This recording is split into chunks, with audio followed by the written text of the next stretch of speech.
Francis Arsentiev. On May 17, 1998, two climbers, Francis and Sergei Arsentiev, set out for Mount Everest. Francis was 40 years old from Colorado. Sergei was known as the Snow Leopard for climbing the Soviet Union's 5 highest peaks. Their plan was for Francis to become the first American woman to reach the summit without oxygen tanks.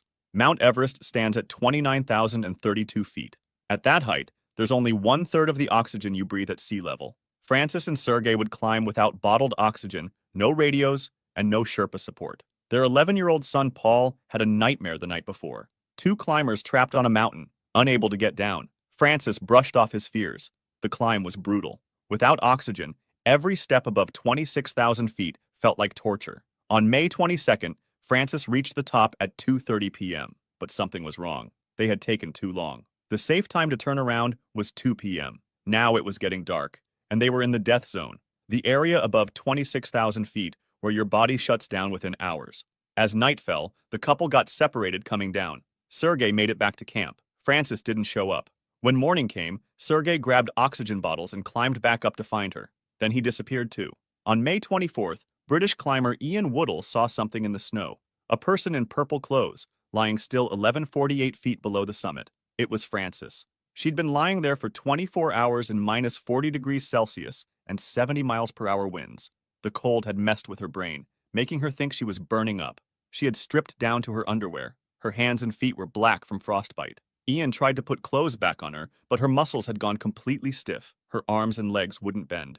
Moving her was impossible at that height in knee-deep snow. After trying for over an hour, Ian had to choose. Stay with Francis and all three would die, or leave her and survive. He left her. Francis died that night. Her body stayed there for 9 years. Climbers called her Sleeping Beauty because her face looked peaceful and calm, like she was just taking a nap in the snow. They found Sergei's body the next year. He had fallen trying to reach his wife. In 2007, Ian came back and moved her body away from the climbing route, wrapping her in an American flag. David Sharp. On May 13, 2006, David Sharp, a 34-year-old British climber, set out alone for Mount Everest. Sharp was an experienced climber who had already done Kilimanjaro, Elbrus, and Cho Oyu. He was trying to reach the top without oxygen tanks, carrying only 2 bottles for emergencies. He had no radio, no Sherpa guide, and no team watching him. This was Sharp's 3rd try at Everest. In 2003, he turned back because of frostbite. In 2004, he came within 1148 feet of the top before giving up. This time, he was going to make it. On May 14th, several climbing groups saw Sharp at different spots along the route.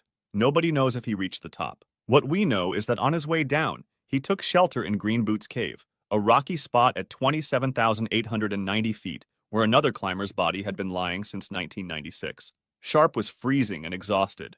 He sat with his arms wrapped around his knees, icicles hanging from his eyelashes. The temperature was minus 20 degrees Celsius, and he had been without oxygen for hours. Then the other climbers started walking past him. Turkish climbers were the first to find Sharp early on May 15th. He was alive, but barely awake. They gave him oxygen and tried to help, but he was too weak to move. They kept going down. Later that morning, New Zealand climber Mark Inglis spotted Sharp in the cave. Inglis offered oxygen. Sharp said no. Inglis kept going to the top. All day long, 36 more climbers walked past Sharp on their way up or down the mountain. Some tried to give him medicine. Others tried to get him to stand up. Most just walked by, thinking he was already dead. By afternoon, Lebanese climber Maxim Chaya found Sharp with his face turned black from frostbite. Chaya stayed with him until he had to leave to save himself. Sharp died on May 15, 2006. Over 40 climbers had seen him dying. His body stayed in Green Boots Cave. The whole thing made people around the world angry about how climbers act on Everest.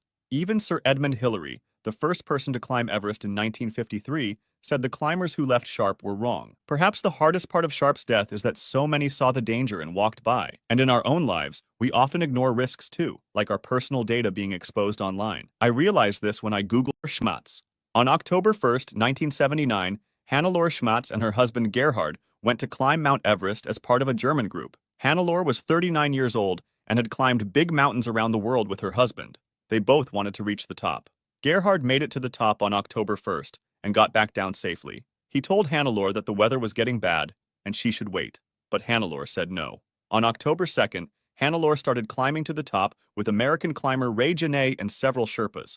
The weather was terrible. Wind was blowing hard, snow was falling, and it was minus 30 degrees Celsius, but Hannelore kept going. At 1:30 p.m., she reached the top of Mount Everest. She made it, but now she had to get back down. Going down was horrible. Hannelore and Ray were moving too slow. They were tired and running out of oxygen. It was getting dark, and they were still in the death zone above 26,000 feet, where your body dies within hours. The Sherpa guides told them to keep moving. Stopping meant death. But Hannelore and Ray were too weak. They decided to spend the night at 28,000 feet, completely out in the freezing wind and cold. Sungdare Sherpa, one of their guides, stayed with them. By morning, Ray was dead.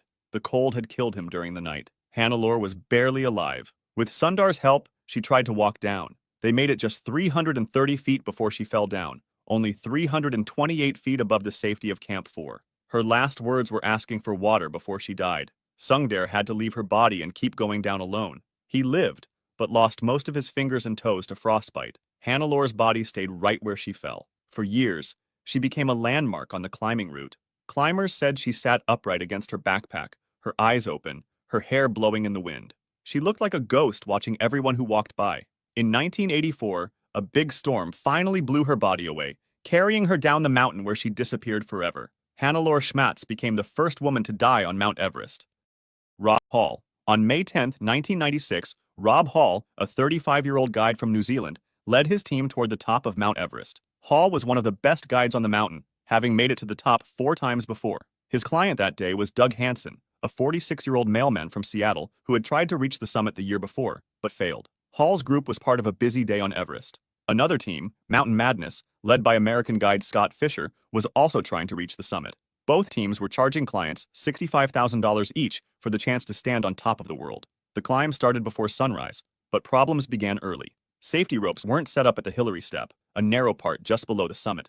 This created dangerous waiting lines as dozens of climbers stood in line in the death zone above 26,000 feet. Hall had set a strict time to turn around at 2 p.m., whether they made it to the top or not.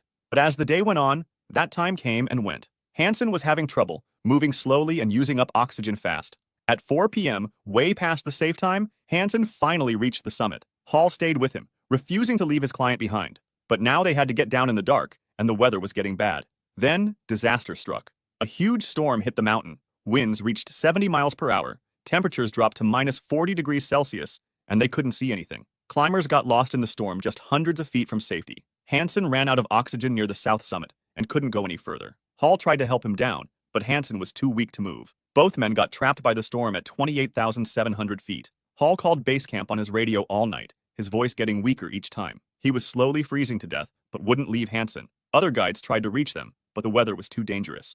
On the morning of May 11th, rescue teams made one last try to save Hall. They brought him oxygen and medicine, but by then, Hansen was dead, and Hall was barely awake from the cold. Hall's last radio call was to his pregnant wife, John, back in New Zealand. He told her he loved her and to take care of their baby girl. Then the radio went quiet. Rob Hall died on May 11, 1996, still next to his client, Doug Hansen. His body is still on the south summit of Mount Everest. The 1996 disaster killed 8 people total, making it one of the deadliest days in Everest history. Shreya Shah Chlorfine. On May 19, 2012, Shreya Shah Chlorfine, a 33-year-old from Toronto, went to climb Mount Everest. Shreya was born in Nepal and grew up in India before moving to Canada with her husband. Climbing Everest had been her dream since she was 9 years old, when she flew over it in a helicopter with her parents. Shreya had spent $100,000 on this trip, borrowing money against her house to pay for it. She trained by running up hills near her home while carrying a heavy backpack and rock climbing to get ready. But there were warning signs. Shreya was behind in her training, and people warned she might not make it. Her husband Bruce said she never told him about these worries. On May 18th, Shreya left Camp 4, the last camp before trying for the top. She was part of a group of over 500 climbers going up the mountain that day. The death zone above 26,000 feet was crowded, and climbers had to wait in long lines. The thin air made Shreya slow down. She was one of the last climbers still going up when others were already coming down. By the time she reached the top at 2:30 p.m. on May 19th, she was way past the safe time to turn around at 2 p.m. Her team leader begged her to go back as she got weaker, but she kept going. She was going to reach the top no matter what. At the summit, Shreya stood holding a Canadian flag, smiling behind her oxygen mask. She had done it, but now she had to get back down. Going down was horrible. Shreya was moving very slowly, and her speech became weird. She couldn't think clearly. She couldn't stand up by herself. The Sherpas had to pull and carry her down the mountain. She had been climbing for 24 hours and was on her 9th bottle of oxygen. Then, to make things worse, a storm hit, making it colder and windier. Shreya fell down and couldn't go any further. Shreya Shah Chlorfine died on May 19, 2012, while coming down from the summit. Her body was found near the climbing route with a Canadian flag placed over it. Her husband Bruce went to Nepal to bring her body home. Shreya had reached her dream of getting to the top of Everest, but it killed her. Joshua Cheruiyot. On May 22, 2024, Joshua Cheruiyot, a 40-year-old banker from Kenya, was climbing toward the top of Mount Everest. Joshua was trying to make history by becoming the first African to climb Everest without oxygen tanks. Joshua had been climbing mountains since he was a teenager. He had reached the top of Mount Kenya over 20 times. He climbed Mount Kilimanjaro in just 15 hours. In 2023, he became the first African to climb Mount Manaslu, the world's 8th highest mountain, without oxygen. But Everest was different. Climbing without oxygen on Everest is something less than 2% of climbers ever do. At heights above 26,000 feet, the air is so thin that most people need bottled oxygen just to stay alive. Joshua knew the risks. His Sherpa guide, Nawang, carried an emergency oxygen bottle, but Joshua had clear rules about when to use it, only if he passed out or the weather got too bad. On May 22nd, Joshua and Nawang left Camp 4 at 26,000 feet for their final push to the summit. The climb was hard. Every step without oxygen felt awful, but Joshua kept going. As they got higher, something went wrong. At Bishop Rock, just 160 feet below the summit, Joshua started acting weird. He was confused and wouldn't listen to Nawang. When Nawang tried to give him the emergency oxygen, Joshua said no. Joshua was so close to making history, just 160 feet from becoming the first African to reach the top of Everest without oxygen, but his body was shutting down from the thin air. Back at base camp, they lost radio contact with Joshua and Nawang. The last message was hard to understand, but it sounded like they were in trouble. Rescue teams looked for days, but couldn't find them in the bad weather. Finally, they found Joshua's body in a crack in the ice, just 160 feet below the summit. He had died trying to reach the summit. Nawang was never found. He disappeared trying to help Joshua. Joshua Cheruiyot died on May 22, 2024. His family decided not to bring his body down and left Joshua to rest in the mountains where he belonged. Scott Fisher. On May 10, 1996, Scott Fisher, a 40-year-old American guide, led his team toward the top of Mount Everest. He had climbed some of the world's biggest mountains without oxygen. That day, Fisher's team was trying to get to the top at the same time as another group led by Rob Hall from New Zealand. Both teams were going up on the same day, making dangerous crowds near the summit. The climb started before sunrise, but problems began early. There were long waits at the Hillary Step, a narrow part just below the summit. Climbers stood in lines in the death zone above 26,000 feet, using up oxygen and getting tired. Fisher had been feeling sick for days before trying for the summit. He was tired from helping other climbers who had gotten into trouble lower on the mountain, but he kept going because his clients needed him. By the time Fisher's team reached the top around 4 p.m., they were too late. The safe time to turn around was 2 p.m. Now they had to get down in the afternoon, when the weather often gets bad. As they started going down, Fisher got sicker. The thin air was making him confused and weak, but he wouldn't leave his clients. He told his Sherpa guide to lead the clients down while he came behind. Then the storm hit. Winds reached 70 miles per hour, and it got down to minus 40 degrees Celsius. They couldn't see anything. Climbers got lost just hundreds of feet from safety. Fisher fell further and further behind. The thin air was shutting down his body. Near the Hillary Step, he told his team to keep going down without him. He couldn't make it any further. His Sherpa tried to help Fisher, but the storm was too dangerous. He had to choose between saving the clients or staying with Fisher. He left Fisher behind. When rescue teams found Fisher the next day, he was dead. His oxygen mask was around his face, but the bottle was empty. His hands were bare, and his jacket was unzipped as the cold had messed with his brain, making him think he was too hot. Scott Fisher died on May 11, 1996. His body was moved away from the main climbing route, but it is still on Mount Everest. If you enjoyed this video, subscribe for similar ones and feel free to drop suggestions for the next video in the comments.